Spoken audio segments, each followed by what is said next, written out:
अस्सलामु अलैकुम वरहमतुल्लाहि वबरकातुहू।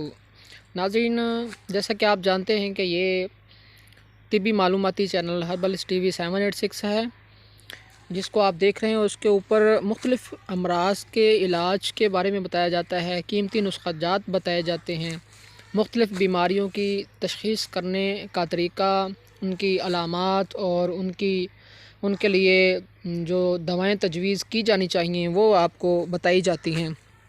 तो आज जो हम आपको बताने वाले हैं, ये एक आम सी बूटी जिसको पुटकंडा कहते हैं, ये काली खांसी के इलाज के लिए इस्तेमाल की जाती है। आज हम आपको पुटकंडा, इसका दूसरा नाम चढ़चिट्टा है, इसकी तशख़ीस करवाएंगे, इसकी शिनाख्त करवाएंगे, इसकी पहचान करवाएंगे आपको, और साथ में आपको बताएंगे कि कौन से आपने किस तरीके से इसको किस कीमियाई अमल से गुज़ारने के बाद आपने काली खांसी की दवाई इसे तैयार करनी है।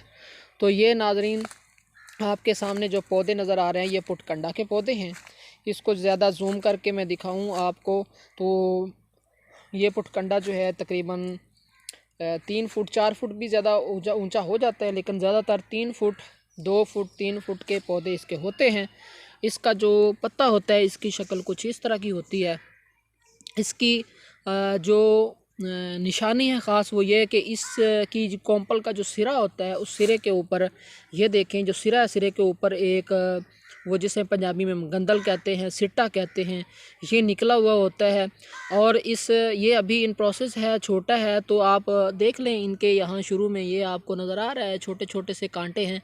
ये जो कांटे हैं ना, इसकी ख़ास बात ये उल्टे लटके होते हैं। ये देखें ना, इसको हम अगर करें, ये उखाड़ें, ये देखें ये खड़े हो गए हैं। ये ऊपर से नीचे की तरफ इसके कांटे होते हैं। और पंजाबी में चूँकि उल्टी चीज़ को पुट्ठा कहते हैं, तो इसका नाम इसी निस्बत से पुटकंडा पड़ गया है। इसी निस्बत से इसका नाम पुटकंडा पड़ा है, यानी उल्टे कांटे वाला पुटकंडा।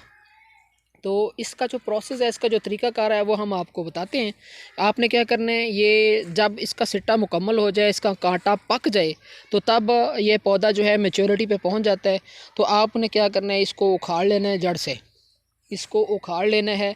इसके जो कांटे हैं, उसको कुछ कांटों को वहीं पे बखेर देना है, क्योंकि ताकि इनकी जो नस्ल है, इनकी जो रिप्रोडक्शन है, वो ख़तरे में ना पड़े और वो ख़राब ना हो। अगले दफ़ा अगले सीज़न में वो कुछ पौधे वहाँ पर दोबारा से उग खड़े हों। अगर हम इसके कांटों को यहाँ पर नहीं बखेरेंगे, तो फिर ये आहिस्ता आहिस्ता ये जड़ी बूटी नापैद हो जाएगी। तो आपने क्या करना है, आपने इनके पौधों को लेकर साए में खुश्क करना है। इनके पौधों को साए में खुश्क कर लेंगे। साए में खुश्क करने के बाद आप इन पौधों को किसी साफ़ फ़र्श के ऊपर, जगह के ऊपर रख कर जला लेंगे। इनकी राख इकट्ठी करेंगे, उन राख को पानी में भिगो देंगे। 24 घंटे तक इनको भिगोए रखेंगे। उसके बाद उसको थोड़ा सा इस वक्फे से कुछ हिलाते रहेंगे। तो बाद में आपने जब 24 घंटे गुजरने हैं, तो फिर आपने हिलाना नहीं है, आप इन्हें इसका निथार ले लेना है। आपने इसका निथार लेकर, तो निथार जो है वो आपने चूल्हे पर चढ़ा देना है।